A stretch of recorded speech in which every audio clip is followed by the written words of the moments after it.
para a gente abordar a terceira lei de Newton, também conhecida como lei da ação e reação, vamos imaginar a seguinte situação. Vamos supor que eu tenho que ter legenda nesse desenho, e os meus desenhos não são conhecidos por serem bastante elucidadores. Aqui nós temos uma pessoa que, por algum motivo até então desconhecido, resolveu fazer compras em um supermercado de patins. Isso aqui, embora não pareça, são patins, tá? Essa pessoa está segurando esse carrinho em repouso, e aí, num certo momento, ela se revolta com a vida e aplica uma força sobre o carrinho, empurrando ele para frente. Então, esta força que é aplicada sobre o carrinho, empurrando ele para frente, é chamada força de ação. Então, no exato momento em que eu aplico uma força sobre esse carrinho, existe o aparecimento dessa força conhecida como força de ação. Mas nessa situação, o que se observa é que não somente o carrinho entra em movimento, mas a pessoa também começa a se movimentar em sentido contrário. E aí pense comigo, se ela estava parada e ela entrou em movimento, é porque uma força foi aplicada sobre ela. Nada sai andando por aí sem que uma força seja aplicada sobre o corpo. E essa força veio de onde? Quem aplicou essa força? Só pode ter sido o carrinho, que era a única coisa com a qual ela estava em contato. Claro, com o chão também, né? Mas nesta ocasião, quem fez com que essa pessoa fosse empurrada para trás foi o carrinho. Porque no exato momento em que a pessoa aplica uma força sobre o carrinho, empurrando ele para frente, o carrinho aplica uma força sobre a pessoa, empurrando ela para trás. Esta força que o carrinho exerceu sobre a pessoa, empurrando ela em sentido oposto, é conhecida como força de reação. E essa situação que eu utilizei aqui ilustra a terceira lei de Newton, conhecida como lei da ação e reação, que afirma que para toda força de ação existe uma força de reação de mesmo modo, isto é, mesmo valor, mesma intensidade, mesma direção, só que em sentido contrário, só que em sentido oposto. Então, essa tríade de características aqui, forças de ação e reação, de mesmo modo, mesma direção e sentido oposto, o povo lembra quando fala em lei da ação e reação. Mas existe uma quarta característica que nos leva a uma conclusão extremamente importante, que o povo não lembra muito bem. Vamos então ver que situação é essa, que característica é essa que está faltando. Aqui eu tenho inicialmente uma bola que está inicialmente em repouso, e aqui nós temos um hipotético pé acoplado a uma canela aí, que vai fazer uma força sobre essa bola, quando ele chuta ela. Então, quando o pé chuta a bola, ele exerce sobre a bola uma força de ação, que eu vou chamar aqui de FA. Vamos imaginar que essa força seja de 100 newtons. No exato momento em que o pé exerce uma força de ação sobre a bola nessa situação a gente vai ter que ter uma força de reação, de mesma direção, mesmo modo, em sentido oposto. Ou seja, se há uma força de ação sendo aplicada para lá, vai ter que ter uma força de reação sendo aplicada em sentido oposto na mesma direção e de mesmo valor, 100 newtons. Agora, será que essa força de reação ela vai ser aplicada sobre a bola também ou sobre o pé? O que vocês acham? Então vamos pensar? Vamos imaginar que a força de reação também fosse aplicada sobre a bola. Então, a força de ação já está sendo aplicada para lá. Aí eu teria uma força de reação em sentido oposto de mesmo valor, isto é, os mesmos 100 newtons. Aí você tem uma força de 100 newtons puxando para lá, uma força de 100 newtons puxando para cá. Esta bola vai entrar em movimento? Não vai. Então, para que a bola tenha chance de se movimentar, vamos imaginar nestes termos, a força de reação ela tem que estar atuando em um corpo diferente. A força de reação, que eu vou aqui representar por FR, deve estar sendo aplicada sobre o pé. Portanto, meus caros, a próxima conclusão que eu vou colocar, a que eu posso chegar, é que as forças de ação e reação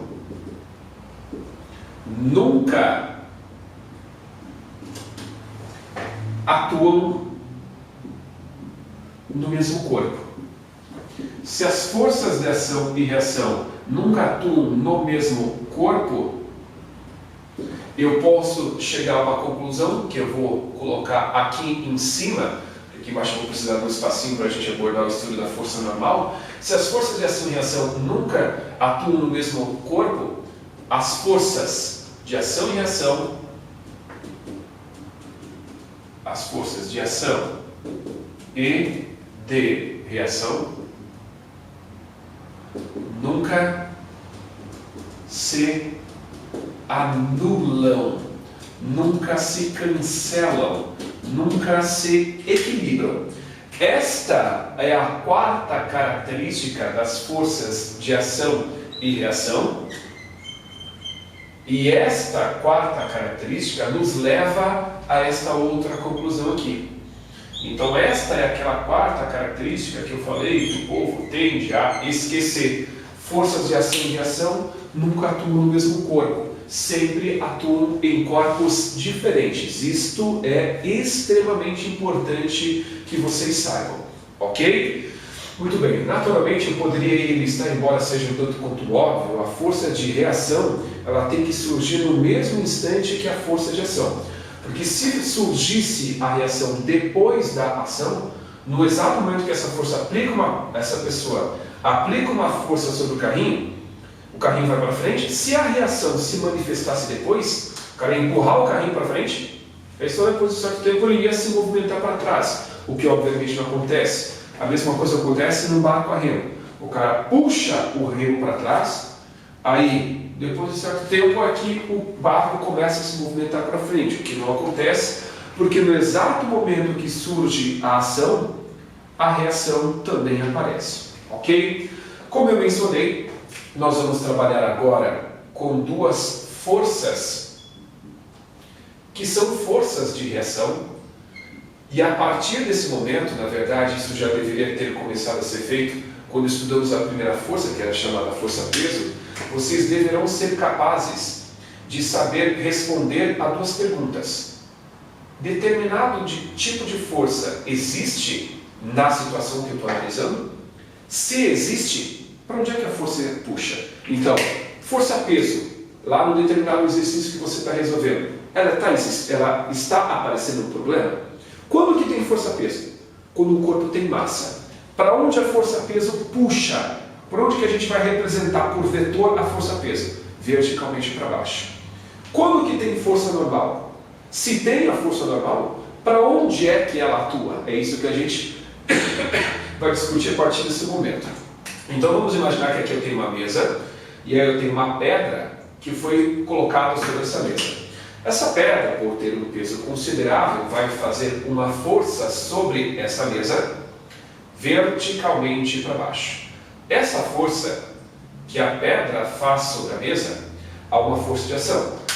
Logo, tem que existir uma força de reação em sentido contrário, ou seja, para cima. E esta força de reação, ela não pode estar sendo aplicada sobre a mesa, pois na mesa já está a ação e as forças de ação e reação nunca atuam no mesmo corpo. Se a força de ação está na mesa, a força de reação tem que estar sendo aplicada sobre a pedra. A força de reação, nesse caso, recebe o nome de força normal. Portanto, a força normal é uma força de reação que atua sempre sobre corpos que comprimem uma superfície, que fazem força em uma superfície. Corpos que estão apoiados em alguma coisa. Então, a força normal é uma força de reação que atua sempre sobre corpos que comprimem uma superfície. Uma superfície. Então, para você saber se tem força normal ou se não tem, é só você verificar se um corpo está apoiado em uma superfície comprimindo a mesma ou não. Então, sei lá, um paraquedista, quando pula de um avião, nele não tem força normal. Ele não está apoiado em absolutamente nada. Eu, nesse momento, sobre mim há uma força normal, porque eu estou comprimindo o chão para baixo, então existe uma força de reação que atua em sentido contrário ao meu peso. E aí é que está. São várias as questões de vestibular que tentam induzir o estudante a acreditar que a força normal é uma força de reação à força-peso.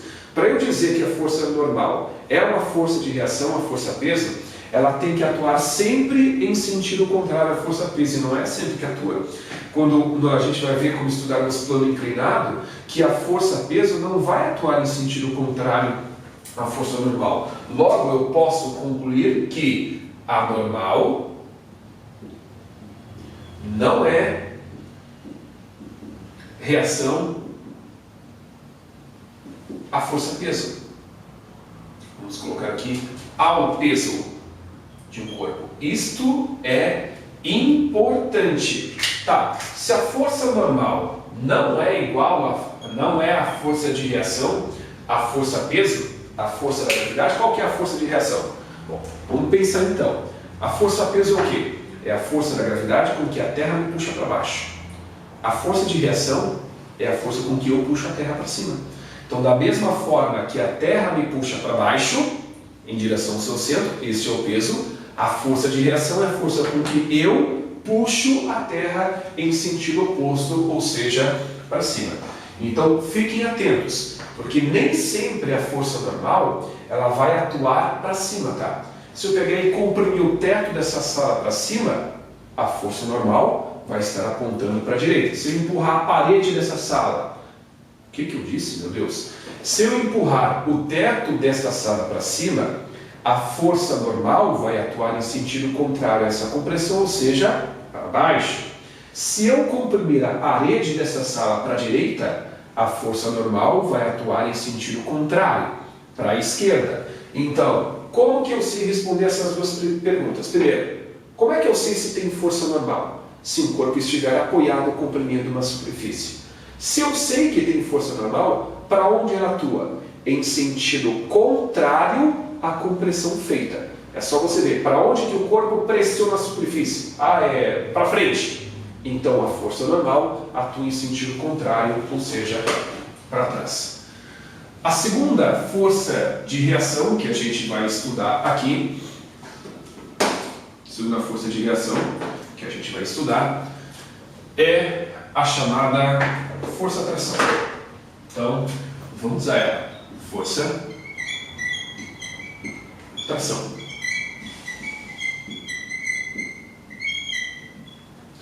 Muito bem. Vamos imaginar agora que eu peguei essa pedra e pendurei ela no teto. Aqui esses risquinhos são para indicar que essa superfície é fixa. Aí tem uma corda, e aí tem uma pedra que está pendurada. Aí o que vai acontecer é o seguinte: essa pedra vai puxar essa corda para baixo com uma determinada força. Essa força com que a pedra puxa a corda para baixo é chamada força de ação. Então vejam que a força de ação ela está atuando verticalmente para baixo. Há uma força de reação que atua verticalmente em sentido oposto, ou seja, para cima. Nessa situação, esta força de reação não pode estar sendo aplicada sobre a corda, porque na corda a ação já está. E aí, a força de reação, portanto, deve estar sendo aplicada sobre a pedra. Esta é a força de reação chamada de força-atração.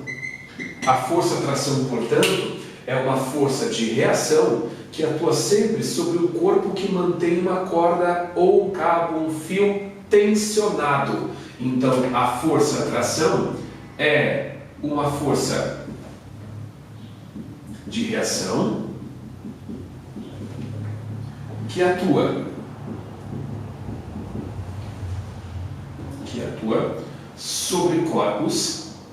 sobre corpos que mantém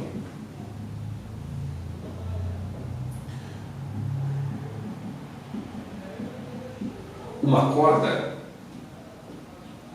que pode ser um cabo, que pode ser um fio, desde que eles estejam tensionados. E quando eu falo tensionados, é esticado. Não adianta nada você ter lá uma corda toda molenga que não tem força tração. Então, se eu tenho, por exemplo, aqui esse cabo, ele está todo molengão assim, ó, não tem força tração. Agora, a partir do momento que eu tensionar esse negócio, aparece a força tração, também chamada de força tensão. Muito bem. As duas perguntas que eu falei que vocês precisam saber responder. Quando que eu sei que tem força tração? Quando tem um corpo esticando um fio.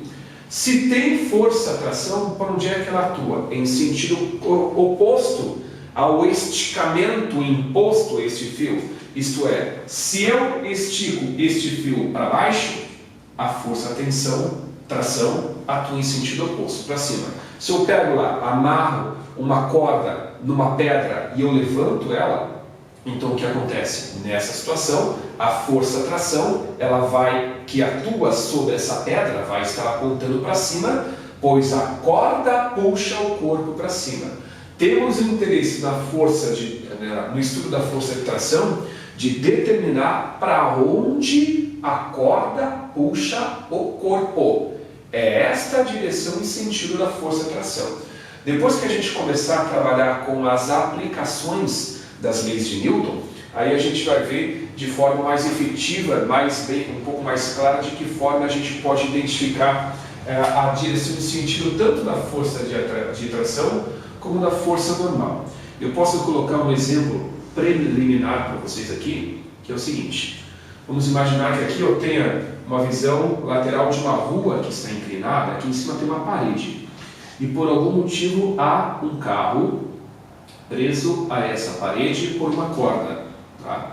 Então, isso aqui é um carro, aqui está a parede, e aí tem um cabo de aço suficientemente resistente prendendo esse cabo a essa parede. Eu estou interessado em determinar todas as forças que atuam sobre esse carro.